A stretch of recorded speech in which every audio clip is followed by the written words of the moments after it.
पुण्यातील गणेश विसर्जनाच्या वादावर आज केंद्रीय मंत्री मुरलीधर मोहोळ यांनी काही प्रमुख गणेश मंडळांच्या पदाधिकाऱ्यांसोबत त्यासोबतच मानाच्या जे काही गणपती आहेत त्यांच्या पदाधिकाऱ्यांसोबत बैठक घेतली आणि या संपूर्ण वादावर तोडगा काढण्याचा प्रयत्न केलेला गेला। काय आज तोडगा काढला, काय नेमकं निर्णय झाला आजच्या बैठकीत? गेले काही दिवस दोन वेगळे मतप्रवाह मिरवणूक शेवटच्या दिवशीची मिरवणूक आहे गणेशोत्सवाची आमची करता हा 133 वर्षाची आमची परंपरा आहे पुण्याच्या गणेशोत्सवाची आणि देशभरामधनं खूप मोठ्या प्रमाणात लाखोच्या संख्येने भाविक पुण्यामध्ये येतात आणि त्याचं एक वेगळं आकर्षण असते, त्याच्याबद्दलची एक वेगळी श्रद्धासुद्धा आहे आणि याच्यामध्ये एक दोन वेगळे मतप्रवाह होते, वेळेचे होते, मागे पुढे कोण असायचं, कोणी जावं, किती वेळ कोणाला मिळावा, कुठला नंबर, याच्यात साधारणतः दोन मतप्रवाह होते।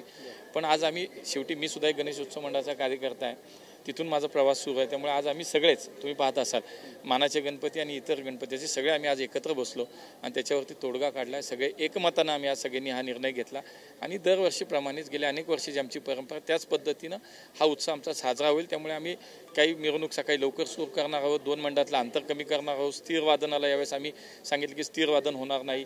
या ठिकाणी ही सगळी मिरवणूक कमी वेळेमध्ये शिस्तीत आणि पारंपरिक पद्धतीने होईल याच्यावरती एकमत आज झालं। पहिलं कोण, कारण की मानाच्या 5 गणपती जी काही वेळ जाते जी आहे ती कायम राहणार आहे। आज जी काही आमची बाकीच्या मंडळांची सुद्धा मागणी होती तेच होतं की थोडं लवकर सुरू केलं तर बाकीच्या मंडळांची अडचण दूर होणार आहे।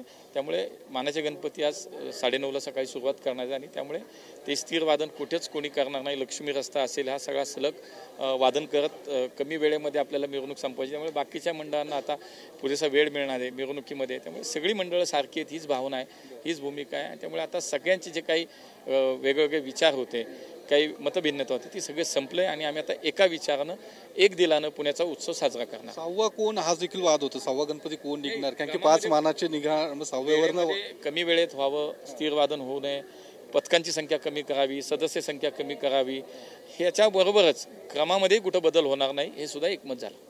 धन्यवाद। तर मुरलीधर मोहोळ होते यांनी या सगळ्या बैठकीत तोडगा काढलेला आहे आणि नेहमी दरवर्षी ज्या पद्धतीने ही विसर्जन मिरवणूक पार पडते त्याच पद्धतीने पार पडणार आहे। पहिले 5 मानाचे गणपती आणि साधारणतः 9:30 वाजता या मिरवणुकीला सुरुवात होईल आणि 5 मानाच्या नंतर जे काही नेहमीच 6वा जो गणपती असतो त्यानुसारच दरवर्षाप्रमाणे मानाच्या जे काही गणपती असतील आणि त्यानुसार इतर जे गणपती आहेत त्याप्रमाणेच ही विसर्जन मिरवणूक पार पडणार आहे। कॅमेरामन सुशांत राऊतसह मी योगेश बोरसे, TV9 मराठी, पुणे।